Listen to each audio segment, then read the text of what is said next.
Page 44, Dark Eyes. At the top of the page they're giving you some preparatory exercise, and those fingerings are actually very good for those little things. You want to kind of run through them. I don't know that they're used that much in this piece, but you'll run across them from time to time, and it's a good practice. I don't gonna go over them, you can go over them yourself. But in this one they talk about an up arm stroke and an arm impulse. Those sound technically, that's just wow. What do we got? Well, when you play the piano, the arms tend to go up and down. Actually, with me, it's more the wrist and the arms go along. So at the beginning of this, for instance, when I play the F sharp, my arm is going down, my hand's going down, the arms go. And then what they want is on this accented staccato, this last note of it's the first note of the first full measure. The F, A, accented staccato. That is a movement where your arm quickly comes up and your staccato, it's like a wrist staccato, the arm's coming up. And on the up, that's where that gives you the accent because you can whip down. So you're kind of pushing off the keys there with it. And that's throughout this. Anytime you get this accented staccato at the end of a slur, you push off the keys and let your arm and hand whip up a little bit. That's all it is. It's not a big motion. Although if you're getting showy and you can go, whoa, look at me, and like so you can, but and all that Liberace nonsense, so you can go there. That's what that's about. Then on the single pulse thing, the arm impulse, again with the arm coming down, rather than just playing one note, you can play two notes real quick with that one arm impulse. They'll call it an impulse as it comes down. So it would be like the first full measure, the last two notes, the eighth note to quarter note. You're coming down, but you're catching both on the downstroke. And the quarter note gets a little more emphasis than the eighth notes. It's pa-pam, not pa-bam. I hear a lot of professionals, you listen to recordings on YouTube, and a lot of times in pieces when they get passages similar like this, they put the emphasis on the first note, and it doesn't go on the first note. In many cases it goes on the second note. So be aware of which note should be a little louder than the other. It makes a difference. So here at the beginning it's ba-ba.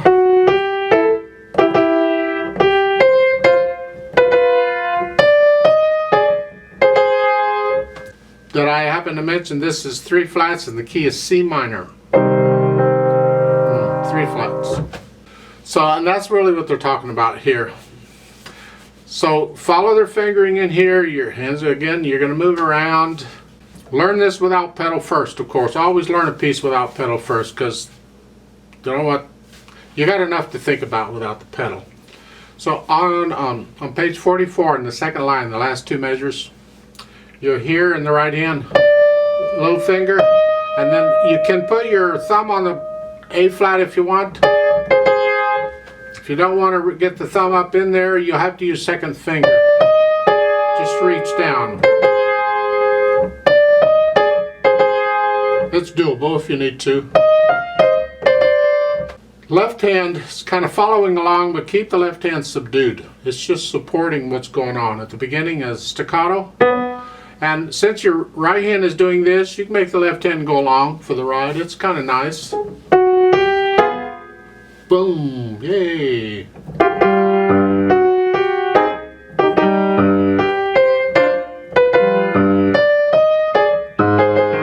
Now, second line, you're here, and then a staccato on the second measure going into the third measures, legato. And then the last measure of the second line, again, legato. 5, 3, 1. You gotta connect them. And then you're 4, 2 in the last line. The right hand needs to be louder than the left. Keep the left hand down.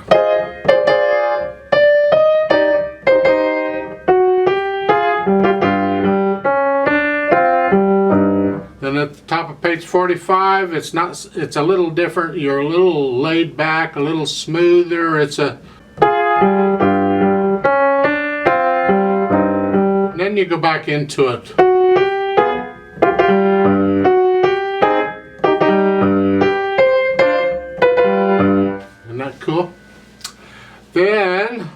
last line on page 45. And then wrist staccato. Here. And then the last two notes, you get a sforzando. That is like a major accent. You know, it's like sforzando with an accent, and a staccato is like a bit of an overload here. It's just loud and staccato. Yeah, I'm done. Now, dynamic wise, at the beginning you have this sort of loud at the beginning, and that's the melody. It's the top note of the right hand. That's sort of loud.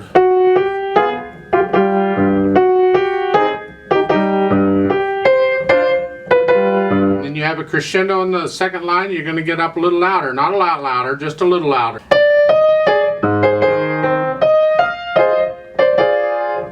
Then you're going to come back down in the second line.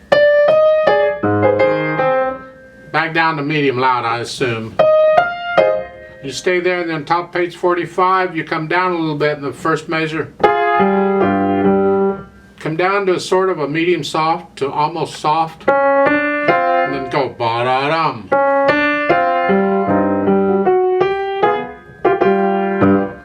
Now for some contrast, I would suggest at the top of page 45, the last two measures, when the main theme comes in, that you're sort of a medium soft here. You're more subdued right in here.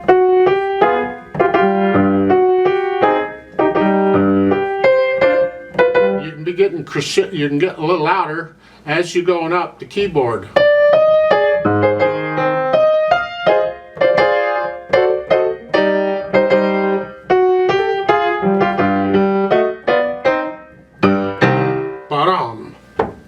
As far as the tempo goes, it says animato, which is animated, which is kind of a, well, it's faster than moderato. I don't know why they can't just say allegretto or something like that, because that's really it is. It's a fun dance.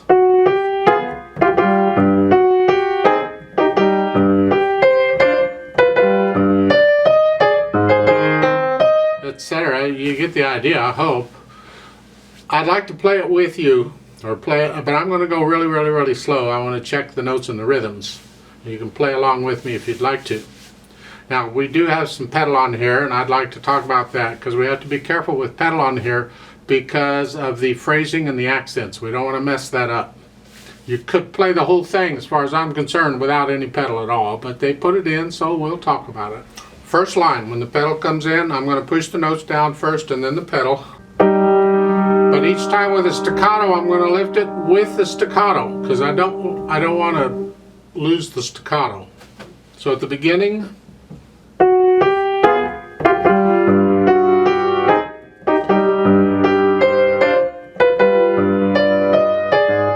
and it's that way pretty much throughout. I mean, you can follow their pedal markings and get an idea. Let's go down to the bottom of page 45. This last line is here. Now, pedal it, the last beat of the second measure, play the notes first, push the pedal down, and lift them up on the second beat of the next measure, right there. So, now, I don't like the pedal because they're messing up the phrasing. For instance, at the beginning, I like to hear that phrasing. I like to hear that ba-da-dum, ba-da-dum, and the pedal blurs all that.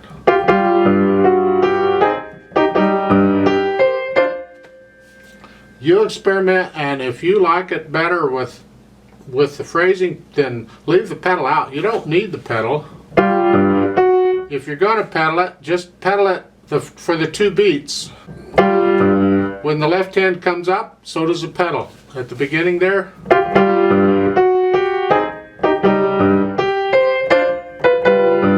Now at the last measure of the second line, that pedaling is okay the way it is. But then I'd lift the pedal before I play the E flat in the first measure of the last line. So the last measure of the second line going into the next measure on page 44, it's here. I'd lift the pedal up with the left hand at the first measure of the last line there.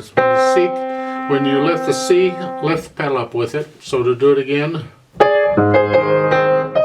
so the little break in the sound before you play the E flat.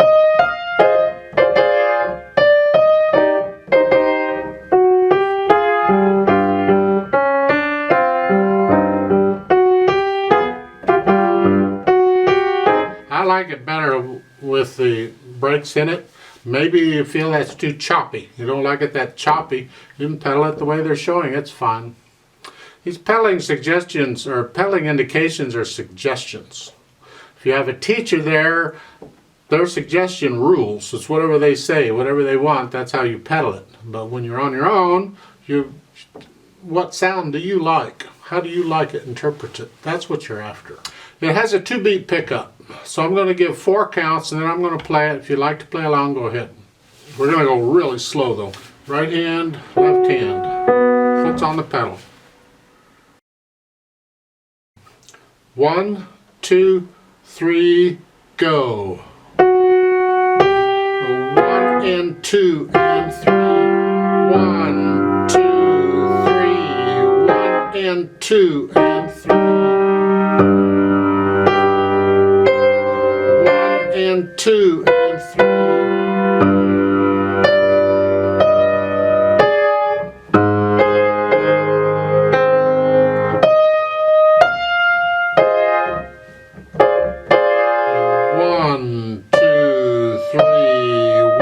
And 2, 1, 2, 1.